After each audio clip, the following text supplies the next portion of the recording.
बिस्मिल्लाहिर्रहमानिर्रहीम। अस्सलाम वालेकुम स्टूडेंट्स।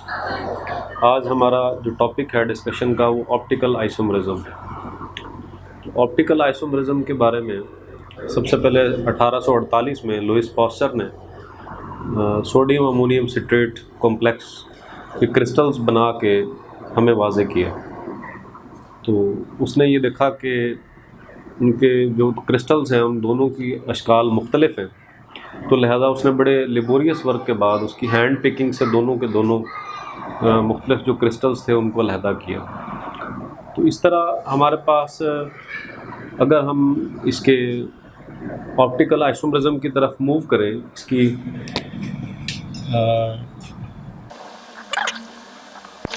तो इसकी डेफिनेशन को हम अंडरस्टैंड करने के लिए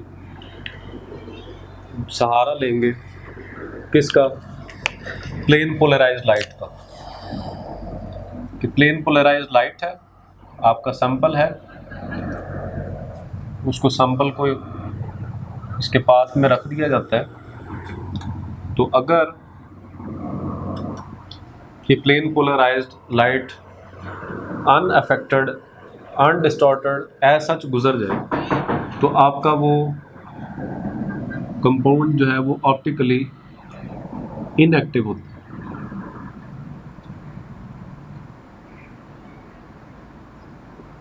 तो ऑप्टिकली एक्टिव होने के लिए क्या शर्त होती है कि प्लेन पोलराइज्ड लाइट को आपका जो सैंपल है उसको चाहिए कि या तो उसको राइट में या लेफ्ट में रोटेट करवा दें। तो अगर सैंपल आपका प्लेन पोलराइज्ड लाइट को रोटेट करवा देता है तो फिर वो ऑप्टिकली एक्टिव होगा। अगर नहीं करवा पाता तो वो ऑप्टिकली इनएक्टिव होगा। तो याद रखें, ऐसे सब्सटेंसेस जो प्लेन पोलराइज्ड लाइट को राइट डायरेक्शन में रोटेट करवा दें, उन सब्सटेंसेस को आप डी या उन कंपाउंड्स को आप डी आइसोमर्स का नाम देते हैं। या ऐसे आइसोमर्स जो प्लेन पोलराइज्ड लाइट को लेफ्ट में रोटेट करवा दें वो एल आइसोमर्स कहलाते हैं। ठीक है, तो याद रखना है कि इन दोनों का जो मिक्सचर होता है उस मिक्सचर को आप एराज़्मिक मिक्सचर कहते हैं। एराज़्मिक मिक्सचर के अंदर आम तौर पे कोई भी नया जो कंपाउंड सिंथेसाइज होता है या अगर वो अपना कोई वजूद रख रहा होता है तो उसके अंदर दोनों की डी की और एल की इक्वल कंसंट्रेशंस होती हैं। इक्वल कंसंट्रेशंस होने की वजह से वो एराज़्मिक मिक्सचर कहलाता है। और जो एराज़्मिक मिक्सचर्स होते हैं ये ऑप्टिकली इनएक्टिव होते हैं। ठीक है,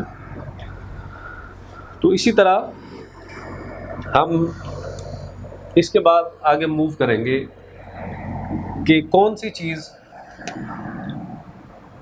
किसी भी मॉलिक्यूल के अंदर ऑप्टिकल एक्टिविटी का बायस बनती है।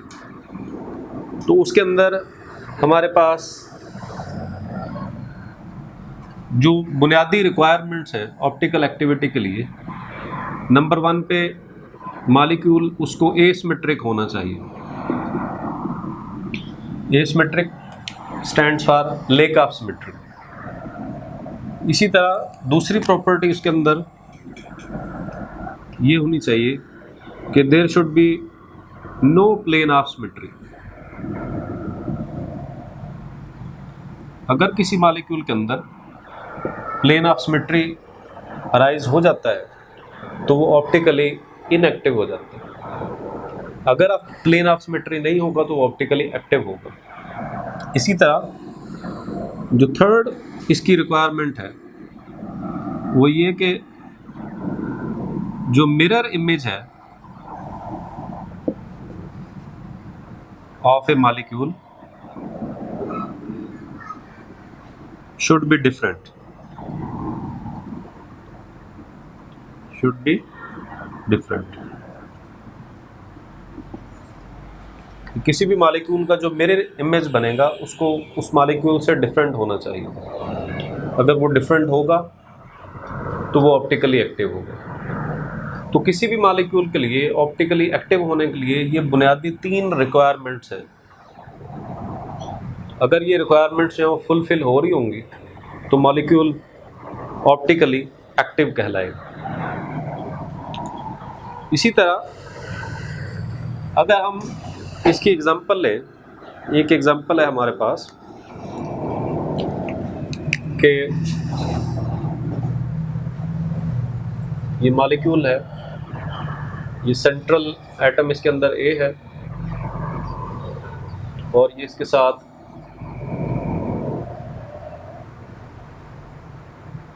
तीन मॉलिक्यूल्स हैं जो कि बतौर कोऑर्डिनेटिंग लिगेंड्स के मौजूद हैं, या सपोज मैं इसको M कर देता हूँ, ये A, B, C और ये D है।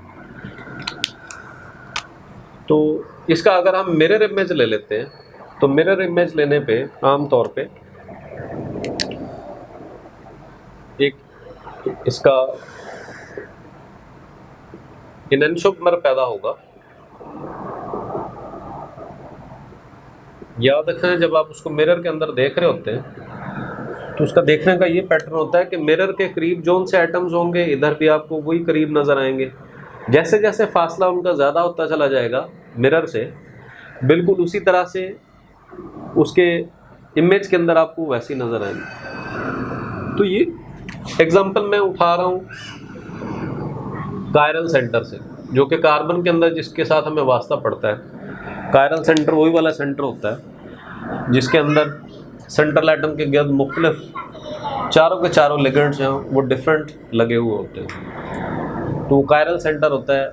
आम तौर पे उसके अंदर हमें किसी भी टेट्राहेड्रल स्ट्रक्चर के अंदर, ख़ास तौर पे कार्बन के जो केसेस हैं वहाँ पे हमें ये ऑप्टिकली एक्टिव सब्सटेंसेस नज़र आते हैं। जबकि जब हम कोऑर्डिनेशन केमिस्ट्री की तरफ, इनऑर्गेनिक कॉम्प्लेक्सेस की तरफ मूव करते हैं तो थोड़ा सा सिनेरियो चेंज हो जाता है। लेकिन बात करने का यहाँ पे ये मकसद है कि अगर सपोज ये डी आइसोमर है और ये एल आइसोमर है तो ये दोनों एक दूसरे के इनेंशियोमर्स होते हैं।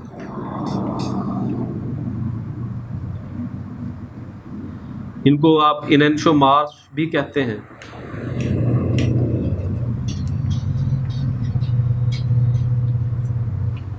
इसका मतलब कि ये एक दूसरे से डिफरेंट होते हैं।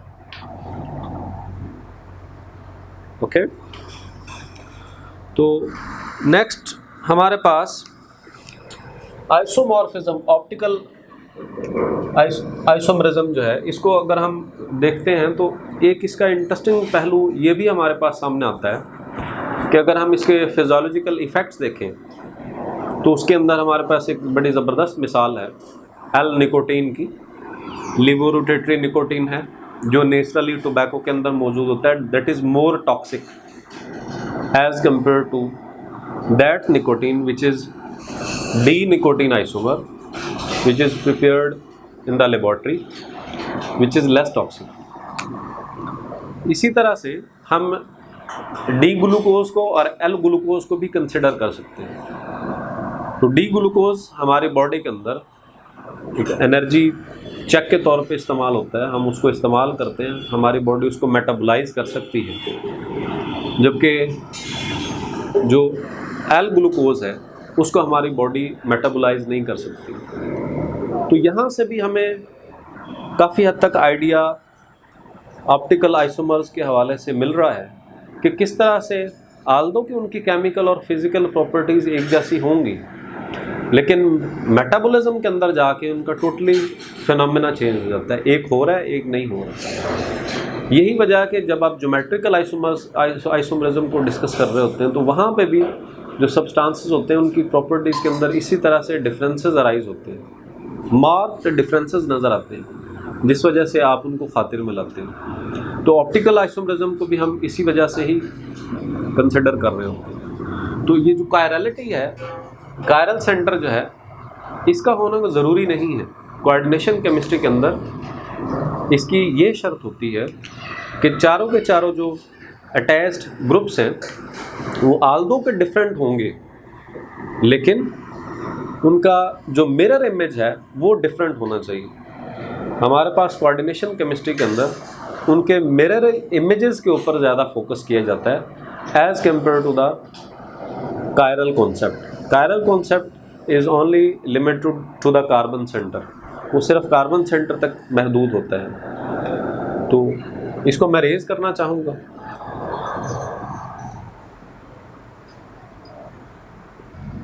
तो स्टूडेंट्स, हम ऑप्टिकल आइसोमरिज्म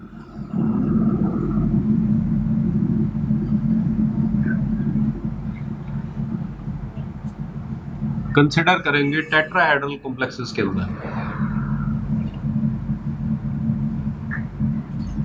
उसके बाद हम देखेंगे उसको स्क्वायर प्लेनर कॉम्प्लेक्सेस के ऊपर।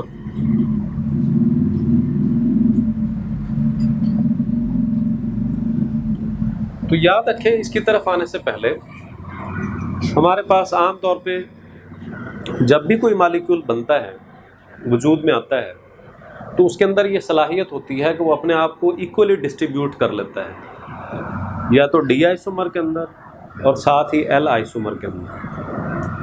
तो याद रखें कि न्यूली सिंथेसाइज्ड मॉलिक्यूल का अपने आप को दोनों आइसोमर्स के अंदर, डी और एल आइसोमर्स के अंदर डिस्ट्रीब्यूट कर लेना रेसिमाइजेशन कहलाता है। तो ये रेसिमाइजेशन की डेफिनेशन के अंदर आपने इसको याद रखना है कि ये जो रीअरेंजमेंट होती है किसी भी मॉलिक्यूल के अंदर, किसी भी कोऑर्डिनेशन कॉम्प्लेक्स के अंदर, वो रीअरेंजमेंट रेसिमाइजेशन कहलाती है। तो हम टेट्राहेड्रल केस को जब कंसिडर करते हैं सबसे पहले, तो हमारे पास एक मॉलिक्यूल अमाइनो एसिड उसको कंसिडर किया जाता है, और उस अमाइनो एसिड के अंदर हमारे पास ये NH2 ग्रुप लगा हुआ है, और ये मेरे पास ये यहाँ पे कार्बोक्सिल ग्रुप है, याद रखना। इसी तरह से ये दोनों इस प्लेन के अंदर है, इधर हाइड्रोजन है, इधर R है।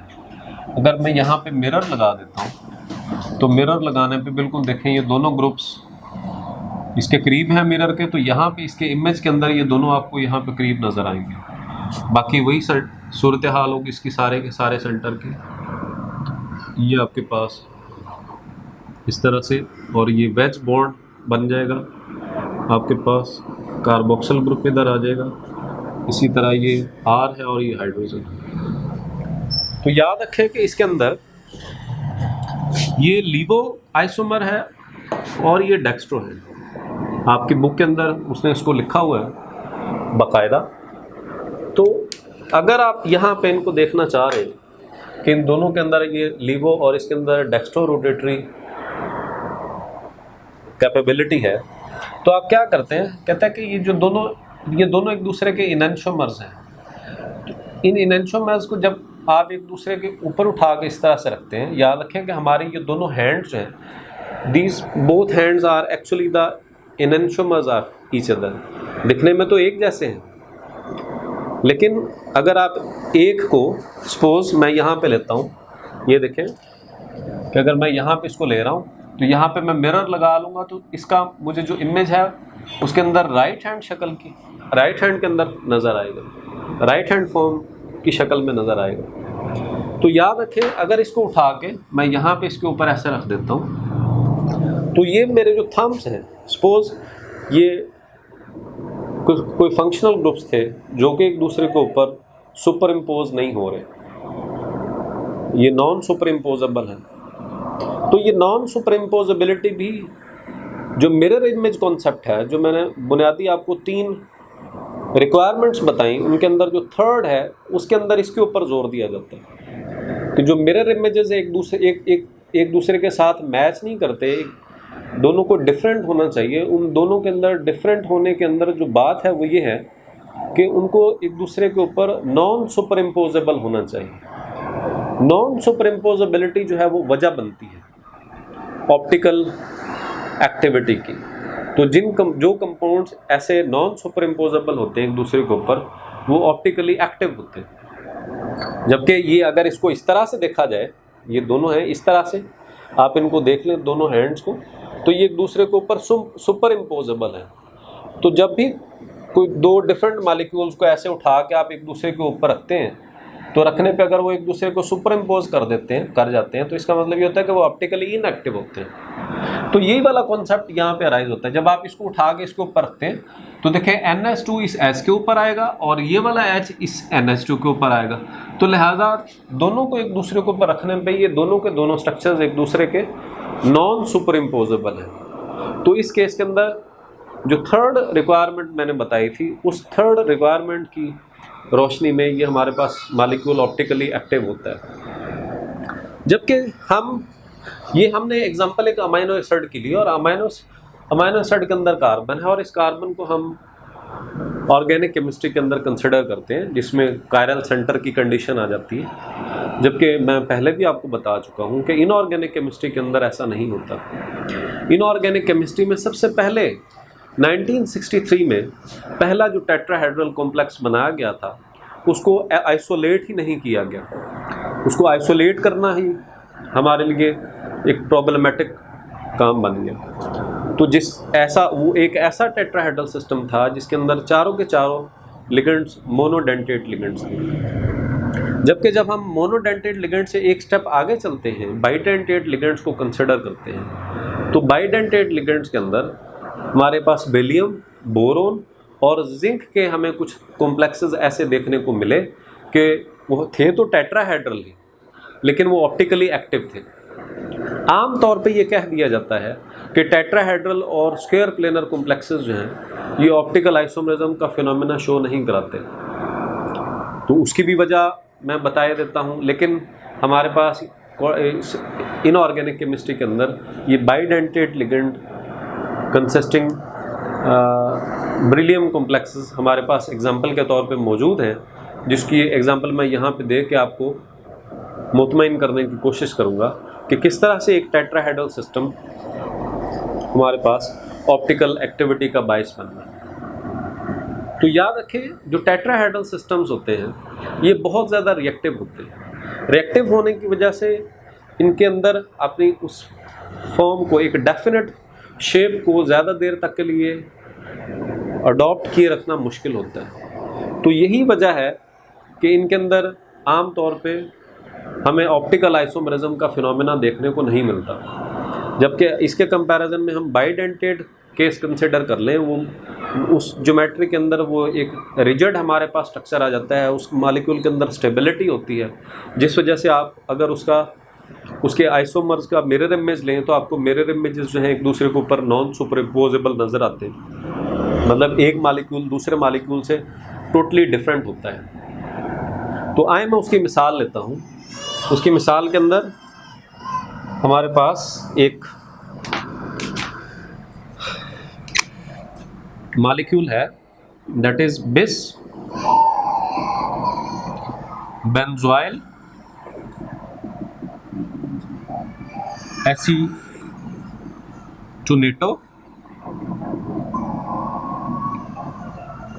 बेरिलियम 2 कॉम्प्लेक्स है।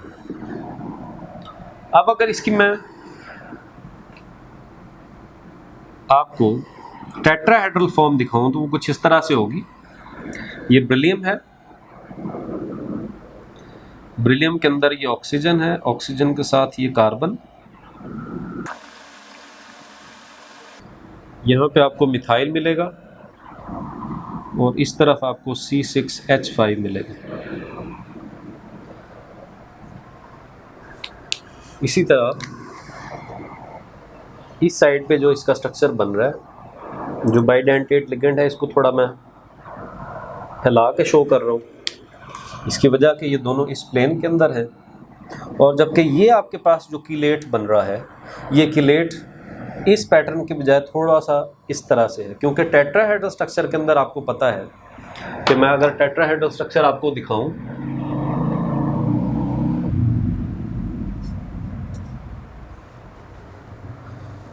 तो टेट्राहेड्रल स्ट्रक्चर के अंदर अगर मैं इसको ऐसे लेता हूं तो ये दोनों के दोनों जो ऑक्सीजन यहाँ पे मौजूद होंगे, तो आपको यहाँ पे इसका जो कीलेट है ये थोड़ा सा छोटा नज़र आएगा।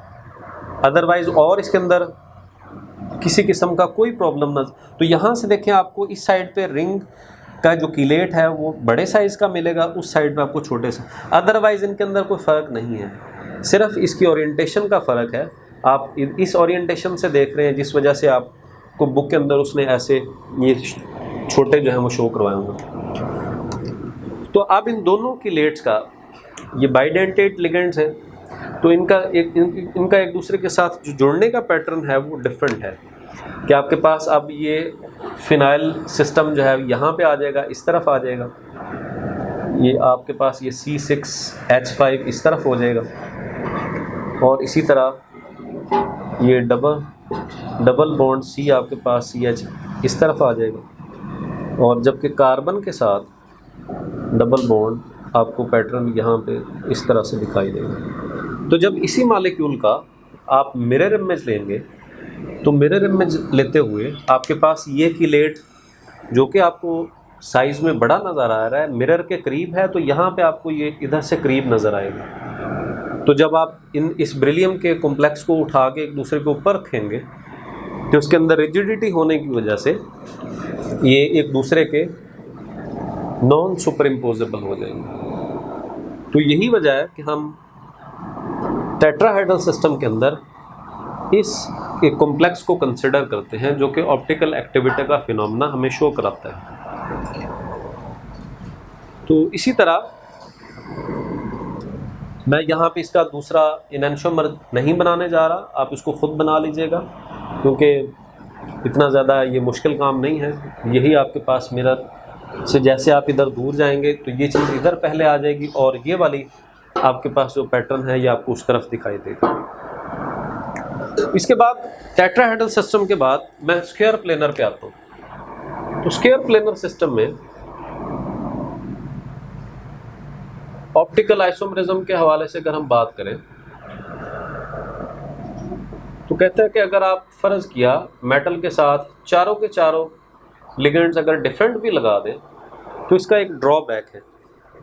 इसका ड्रॉबैक ये है कि ये देखें, इसका ये स्क्वायर प्लेनर सिस्टम है।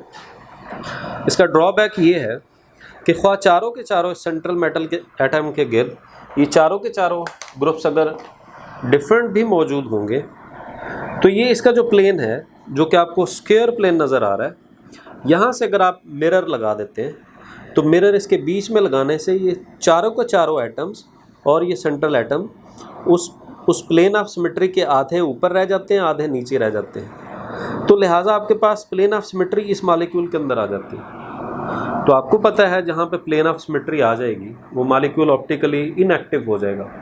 तो यही वजह है कि स्क्वायर प्लेनर कॉम्प्लेक्सेस के बारे में ये कहा जाता है कि they possess seldom optical isomerism phenomena, कि इनके अंदर ना होने के बराबर होता है क्योंकि इनका जो ज्योमेट्री है उसके अंदर ऑलरेडी प्लेन ऑफ सिमेट्री आ जाती है।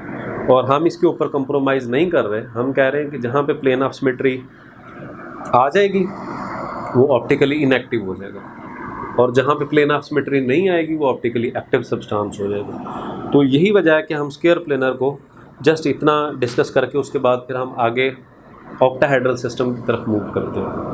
तो आए जी हम ऑक्टाहेड्रल सिस्टम की तरफ चलते हैं। इसको रेज कर लें।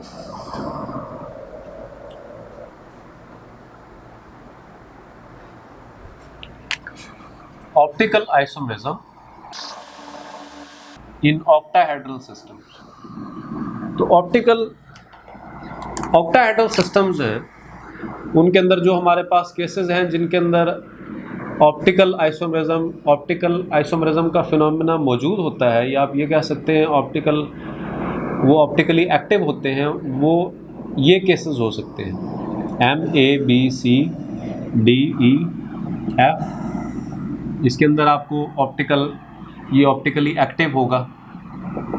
इसी तरह से अगर मैं दूसरा केस लेता हूँ, मेरे पास है MA2 B2 C2, ये भी ऑप्टिकली एक्टिव होगा। इसी तरह से मैं केस लेता हूँ MAA B2 C2, ये भी ऑप्टिकली एक्टिव होगा। चौथा मैं केस ले रहा हूँ MAA के बारे में आप जानते हैं, ये बाइडेंटेट सिमेट्रिक लिगेंड है, ये ट्वाइस कर दिया मैंने। B2 ये भी ऑप्टिकली एक्टिव होगा। इसी तरह से फिफ्थ केस है हमारे पास MAA थ्राइस ये भी ऑप्टिकली एक्टिव है। सिक्स्थ हमारे पास केस है MAB3 और सेवंथ हमारे पास केस होगा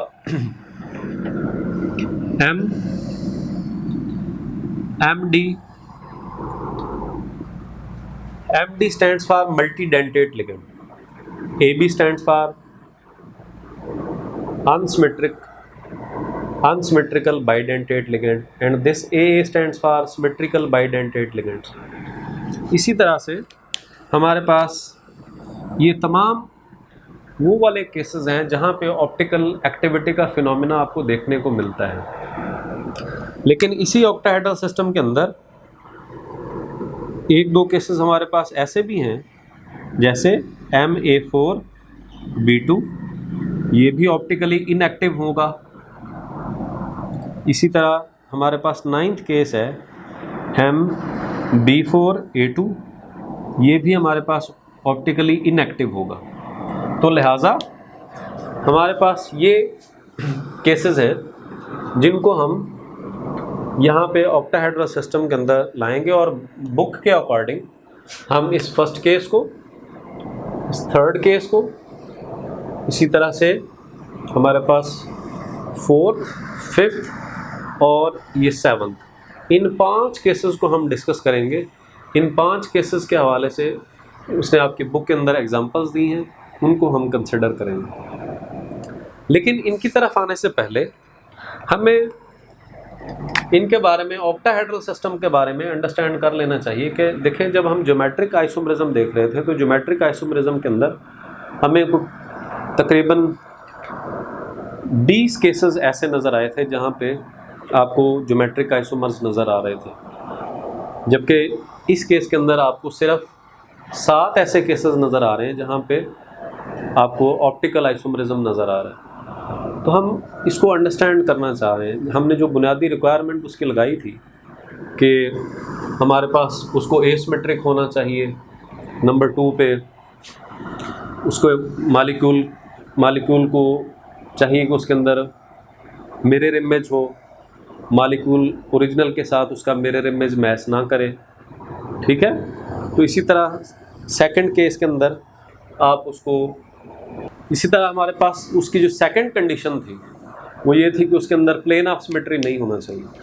तो प्लेन ऑफ सिमेट्री का जो आइडिया है, उसके जो मेन 6 केसेस हैं, उन 6 केसेस के बारे में हमें डायरेक्ट आइडिया होगा। तो हम जब इन मॉलिक्यूल्स को, इनके अंदर ऑप्टिकल आइसोमेरिज्म को हम डिस्कस कर रहे होते हैं तो हमें देखते ही आइडिया हो जाता है कि इस मॉलिक्यूल के अंदर ऑप्टिकल आइसोमेरिज्म का फिनोमेना होगा या नहीं होगा। तो आए हमारे पास उन केसेस को हम कंसिडर करते हैं, जो हमारे पास 6 केसेस हैं। तो केस 1 अगर मैं कंसिडर करूं तो जैसे आप रूटीन में एक लगा रहे थे कि ये देखिए यहाँ पे मैं सेम लिगेंड को ले रहा हूँ और ट्रांस पोजीशन पे ले रहा हूँ। ये मेरे पास आमतौर पे पोजीशन 1 है और ये 6 है, ठीक है। इसको आप 2 कह रहे थे, इसको 3 कह रहे थे, इसको 4 और इसको 5 कह रहे थे।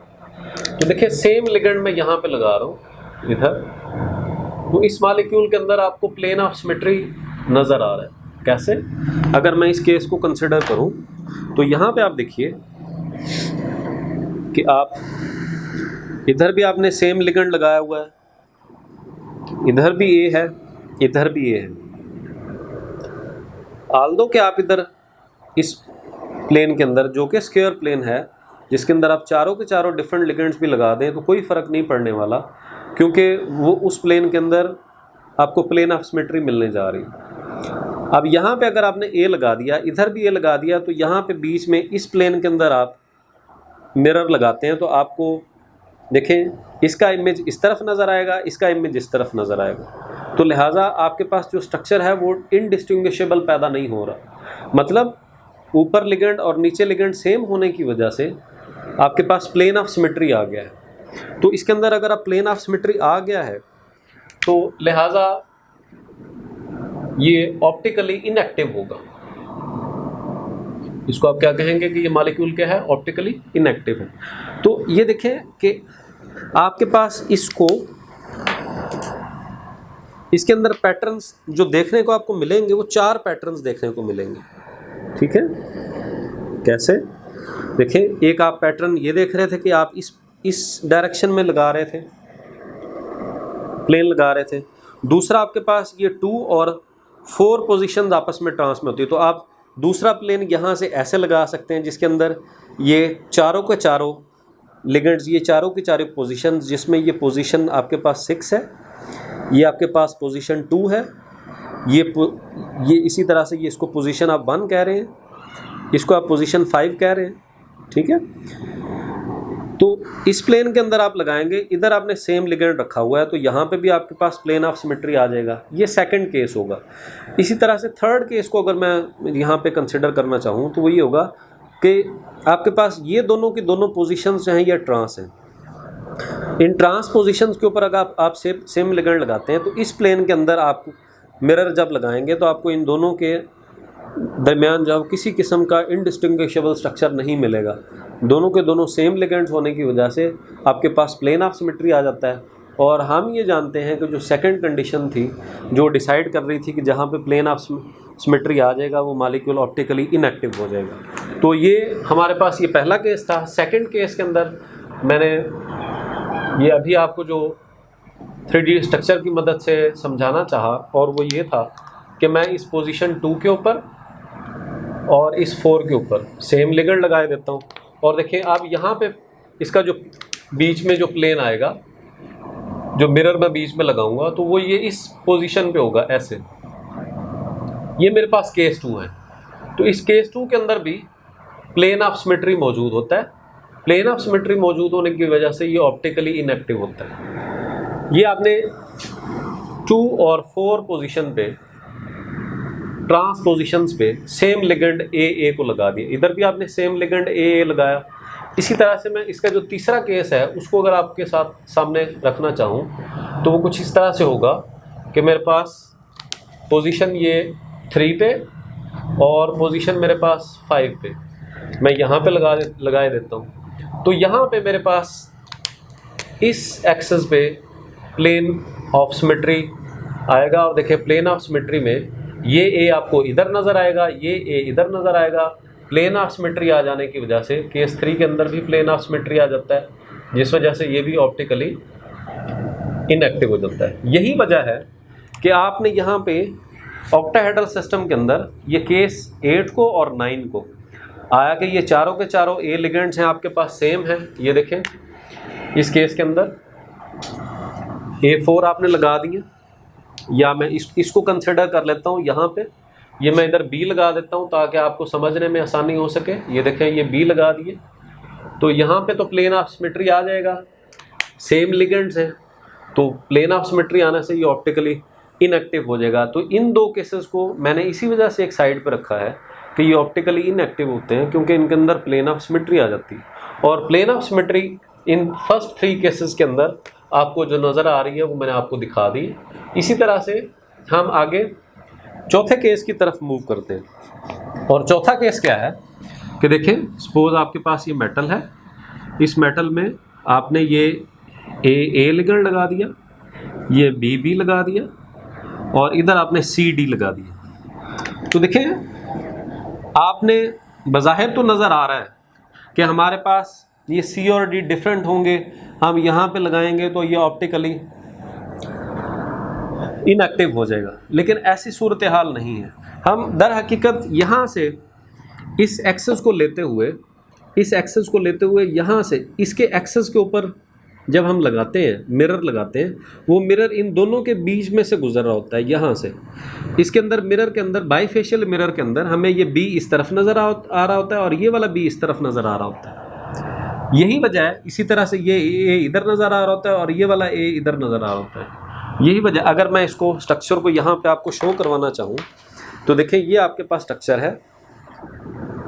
इस स्ट्रक्चर के अंदर आपने अगर एक C जो लिगेंड था उसको इधर लगा दिया, D को इधर लगा दिया, तो देखिए मैं वो सेकंड पैटर्न लगा रहा हूँ कि देखें अब हमने क्या किया हुआ है। अब हमने इसको इस तरह से लेना है, यहाँ से आप इसको ऐसे कंसिडर करें इस तरह से कि हम यहाँ से प्लेन प्लेन इन दोनों के बीच में यहाँ से लगा रहे हैं इस तरह से। देखिए ए के सामने ए है, बी के सामने बी है, तो ये सी और डी को भी मिरर ऐसे बीच में से क्रॉस करता हुआ चला जाएगा। आधा सी मिरर के इस तरफ होगा, आधा सी इस तरफ होगा। इसी तरह इस केस के अंदर आधा डी इस तरफ होगा, आधा डी इस तरफ होगा। ये दोनों के दोनों ए भी आपको एक दूसरे के ऊपर नज़र आएंगे, ये दोनों के दोनों बी भी तो गोया कि यहाँ पे आपको प्लेन ऑफ सिमेट्री मिल जाएगा। जब यहाँ प्लेन ऑफ सिमेट्री मिलेगा तो आप कहेंगे कि इस केस के अंदर भी, ये केस आपका 4 है, इस केस 4 के अंदर भी आपको प्लेन ऑफ सिमेट्री मिल जाता है। प्लेन ऑफ सिमेट्री मिलने की वजह से ये भी ऑप्टिकली इनएक्टिव हो जाता है। ठीक है, इसी तरह अब हम 5वें केस की तरफ मूव करते हैं।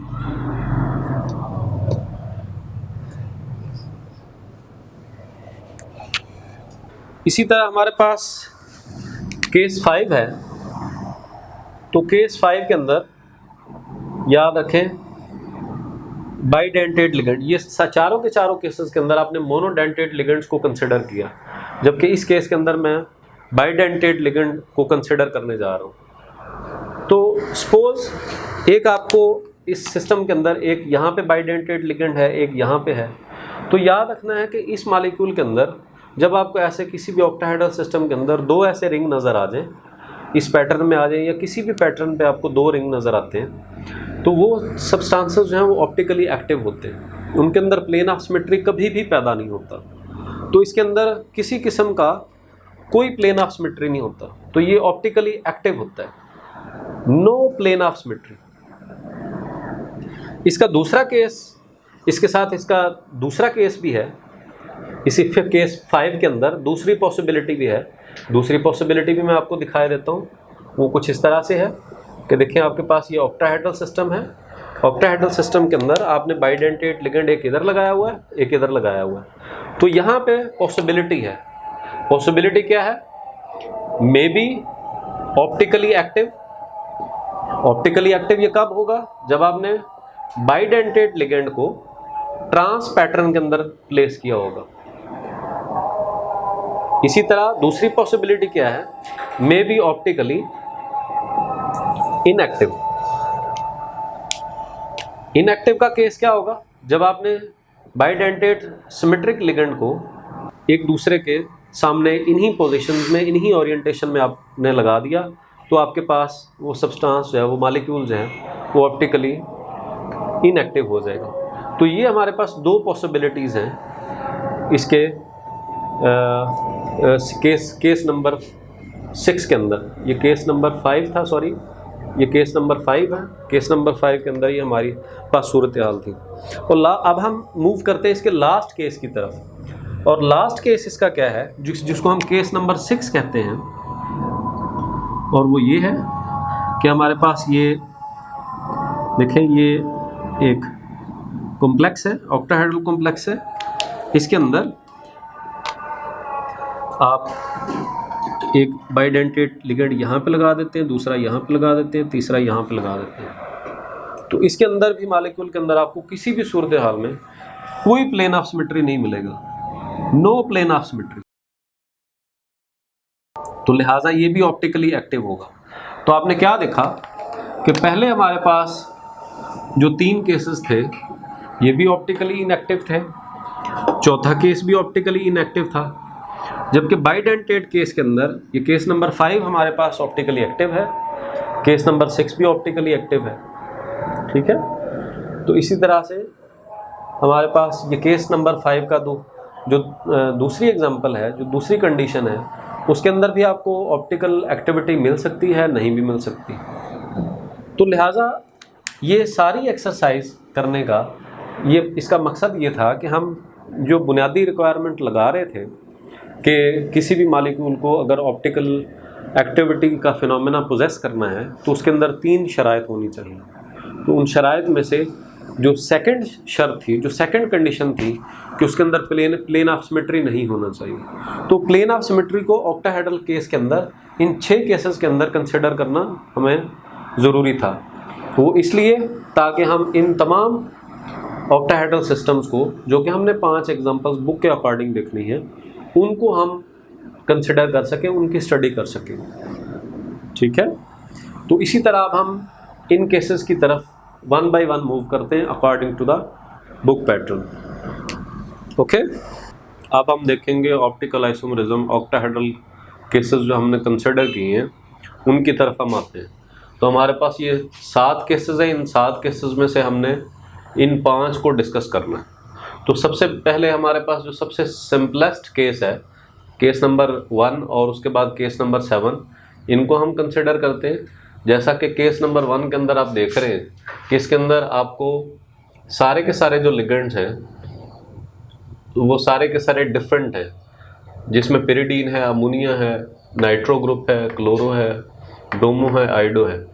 और इनका अगर एक आप स्ट्रक्चर एक देखें जो कि डेक्स्ट्रो रोटेटरी है, आपकी बुक के अंदर उसने 29 नंबर इसको स्ट्रक्चर शो किया हुआ है कि देखें सारे के सारे डिफरेंट ग्रुप्स लगे हुए हैं। तो अगर इसका आप इनएंशियोमर यहाँ पे देखें, इसका मिरर इमेज देखें तो आपको मिरर इमेज इसका इस तरह से नज़र आता है। ये लिवो रोटेटरी है, स्ट्रक्चर नंबर ये 30 है आपकी बुक के अंदर। तो ये दोनों के दोनों ऑप्टिकली एक्टिव हैं। ना सिर्फ, जबकि आप ज्योमेट्रिकल आइसोमेरिज्म को जब डिस्कस कर रहे थे तो आप देख रहे थे कि इस केस के अंदर 15 ज्योमेट्रिक आइसोमर्स होते हैं। तो जब आप इनएंशियोमर्स पे आते हैं या जब आप ऑप्टिकल आइसोमेरिज्म पे आते हैं तो याद रखना है कि चूंकि हर ज्योमेट्रिकल आइसोमेरिज्म दोनों की दोनों फॉर्म्स के अंदर होता है, डेक्स्ट्रो के अंदर भी हो सकता है, लिवो के अंदर भी हो सकता है, तो वो दोनों के दोनों इनएंशियोमॉर्फ्स जो हैं वो एट ए टाइम आपको एक स्ट्रक्चर, एक ज्योमेट्रिकल स्ट्रक्चर के लिए 2 ऑप्टिकल आइसोमर्स दे रहे होते हैं। तो ये उन तमाम 15 में से मैंने एक कोई स्ट्रक्चर जो है इसका कंसिडर किया और इसके अंदर ये दोनों के दोनों एक दूसरे के इनएंशियोमॉर्फ्स हैं, एक डेक्स्ट्रो है, दूसरा लिवो है। तो याद रखना है, कहता है कि इनके इन ऑप्टिकल आइसोमर्स की अभी तक रेजोल्यूशन नहीं हो सकी। तो अब रेजोल्यूशन क्या होती है कि जब आपके पास कोई भी रेज़मिक मिक्सचर होता है, जैसा कि मैंने आपको अभी बताया था कि डी और एल जब इक्वल कंसंट्रेशन में मौजूद होते हैं तो वो रेज़मिक मिक्सचर कहलाता है। तो उस रेज़मिक मिक्सचर में से हर कंपोनेंट को डी को अलहदा करना या एल को अलहदा करना, ये इनकी रेजोल्यूशन कहलाती है ऑप्टिकल आइसोमर्स के हवाले से। तो इस तरह हमारे पास इसके बाद जो नेक्स्ट केस आता है ये मल्टी डेंटेड लिगेंड वाला केस है, जिसके अंदर मैंने ये एग्जांपल ली हुई है बुक के अंदर। आपके ये स्ट्रक्चर नंबर 27 है, ये स्ट्रक्चर नंबर 28 है। तो सेंट्रल मेटल एटम देखें कोबाल्ट है, कोबाल्ट के साथ EDTA जो है वो लगा हुआ है। EDTA की ये मॉइटी है, ये दोनों के दोनों नाइट्रोजन हैं डाईअमीन के, और EDTA की मॉइटी को इधर दिखाया गया। तो नाइट्रोजन के ऊपर चारों के चारों ऑक्सीजन जो एसीटेटों की शक्ल में मौजूद होते हैं वो इस तरह से कोऑर्डिनेट करते हैं। तो जब आप इसका मिरर इमेज लेते हैं तो मिरर इमेज के अंदर आपको कुछ इस तरह से देखें, मिरर के करीब EDTA की मॉइटी है, तो ये मॉइटी, ये इसका ढांचा जो है इधर आपको इसके करीब नज़र आएगा। तो बाकी सारा, तो लिहाजा ये वाला स्ट्रक्चर जो 28 है ये लिवो रोटेटरी है और ये डेक्स्ट्रो रोटेटरी है। तो इस तरह आप इस मल्टी डेंटेड केस के अंदर भी ये एग्जांपल्स देख रहे हैं कि आपके पास ऑप्टिकल आइसोमेरिज्म का फिनोमेना एग्जिस्ट कर रहा है। तो लिहाजा आप ये कह सकते हैं कि ये भी ऑप्टिकली एक्टिव है और ये भी ऑप्टिकली एक्टिव केस है। जबकि इसके बाद हम केस नंबर 5 की तरफ जाएंगे, जिसके अंदर सिमेट्रिक बाइडेंटेड लिगेंड लगा हुआ है, लेकिन वो 3 है एट ए टाइम। तो आए इसको हम कंसिडर करेंगे। मैं इसको रेज करना चाहूँगा, इसको आप देख लें। तो हमारे पास नेक्स्ट केस नंबर 5 है, जिसमें हमने सिमेट्रिक बाइडेंटेड लिगेंड दिया है। यहाँ पे हम लेते हैं आमतौर पे क्रोमियम का ट्राई ऑक्सोलेटिव कॉम्प्लेक्स है, ठीक है। मैं यहाँ पे क्रोमियम ले रहा हूँ।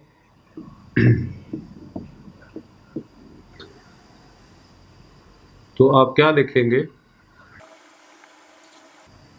कि ये ऑक्सो मोइटीज यहाँ पे अटैच्ड है,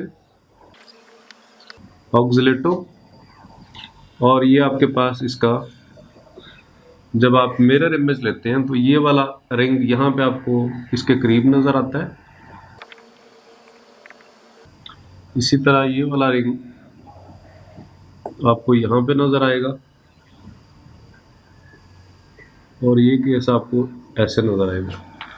तो ये भी दोनों के दोनों एक दूसरे के एनेंटियोमर्स हैं। इनमें से एक लिवो है, एक डेक्स्ट्रो है। तो हमारे पास ये आपकी बुक के अंदर उसने जो स्ट्रक्चर दिया हुआ है, एक स्ट्रक्चर नंबर 18 है और एक 19 है। तो अब आप देख रहे हैं कि इस कॉम्प्लेक्स के अंदर आपको 3 क्लियर्ड से वो नज़र आते हैं, रिंग नज़र आ रहे हैं। तो ऑक्टाहेड्रल सिस्टम के जब आप 6 केसेस देख रहे थे तो उनके अंदर छठे केस के अंदर आपको ऐसा केस मिलता था कि जहाँ पे हम कहते थे कि ये ऑप्टिकली एक्टिव, जब किसी भी ऑक्टाहेड्रल सिस्टम के अंदर ये 3 रिंग्स प्रोड्यूस हो जाएंगे तो ये ऑप्टिकली एक्टिव होगा। तो बिल्कुल ऐसे ही आप इसको उस 6th केस के साथ कंपेयर कर सकते हैं। तो यहाँ पे एक और बहुत इंटरेस्टिंग फीचर हमें वर्नर ने जो है वो बयान किया। वर्नर ने क्या कहा? वर्नर ने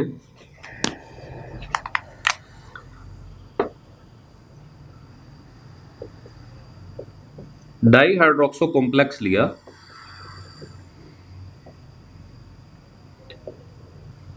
कोबाल्ट का ये कॉम्प्लेक्स था। इसको उसने फिर एक और कोबाल्ट 3 के साथ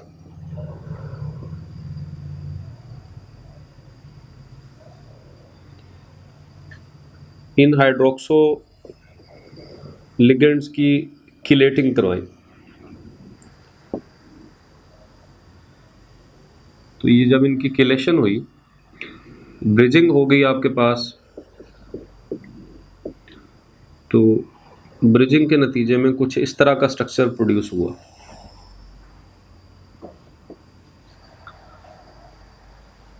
तो ये भी ऑप्टिकली एक्टिव पाया गया।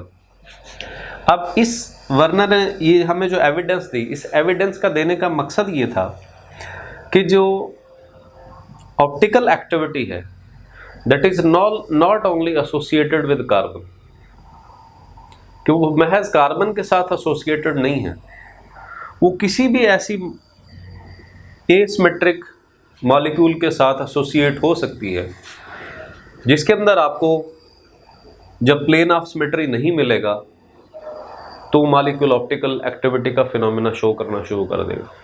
तो यही वजह है कि इसको हम कहते हैं कि ये वाला जो कॉम्प्लेक्स है जो कि बाई न्यूक्लियर है, ये ऑप्टिकली एक्टिव होता है। तो इसी तरह इसके बाद मैं केस नंबर 4 की तरफ मूव करता हूँ। ये वाला, इसको मैं रेज करूँगा, आप इसको देख लें।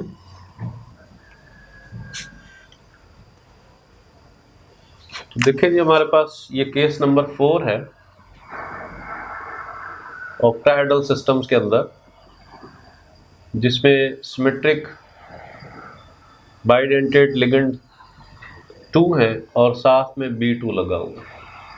अगर हम बुक के अकॉर्डिंग इसकी एग्जांपल को लेके चलें तो हमारे पास यहाँ पे रोडियम का कॉम्प्लेक्स है,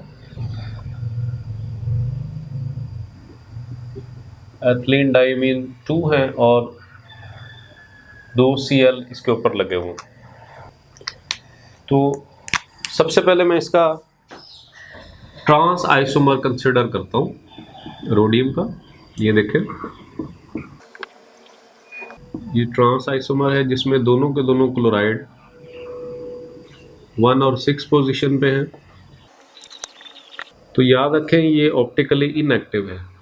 इसकी वजह क्या है कि ये आपके पास जो प्लेन है, इस प्लेन के ऊपर के जो 4 हेड्रोन्स हैं और नीचे वाले जो 4 हेड्रोन्स हैं, इनके बीच में प्लेन ऑफ सिमेट्री है।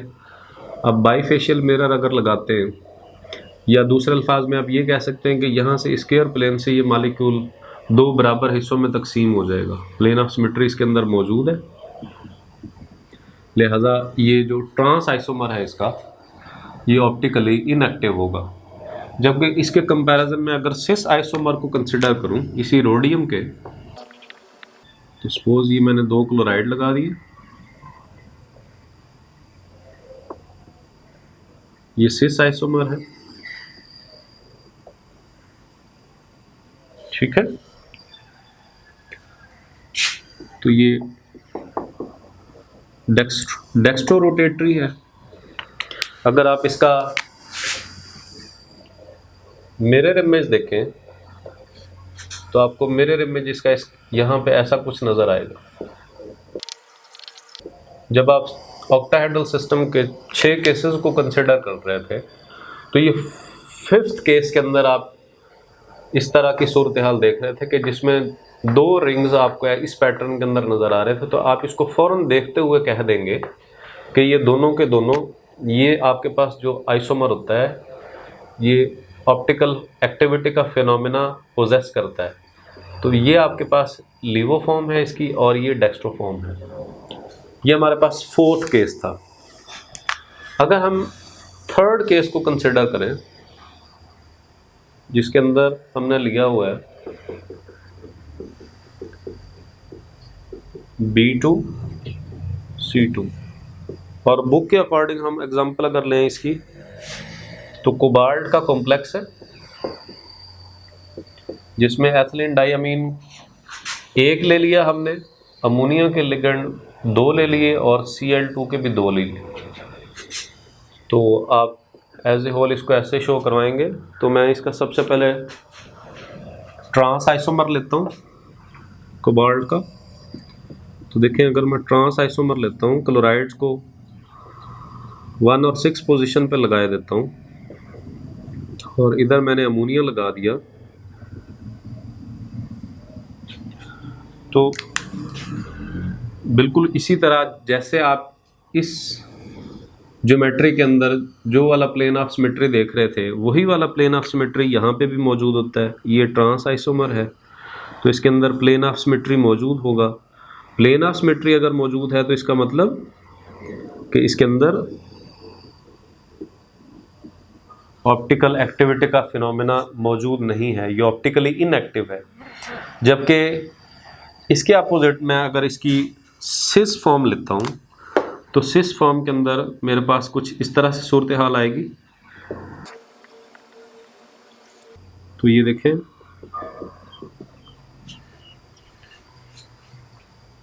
ये एक एनेंटियोमर है और इसका मिरर इमेज अगर आप हासिल करना चाहें तो मिरर इमेज दूसरा आपको ऐसे नज़र आएगा। तो आप देख रहे हैं कि आपके पास ये डेक्स्ट्रो रोटेटरी है और ये लीवो रोटेटरी है। ये आपके बुक के अंदर स्ट्रक्चर नंबर 25 है और ये स्ट्रक्चर नंबर 26 है। तो ये हमारे पास सारे के सारे केसेस थे जिन केसेस को हम ऑक्टाहेड्रल सिस्टम के अंदर कंसिडर करते हैं। This was all about optical isomerism in coordination complexes. Thank you very much.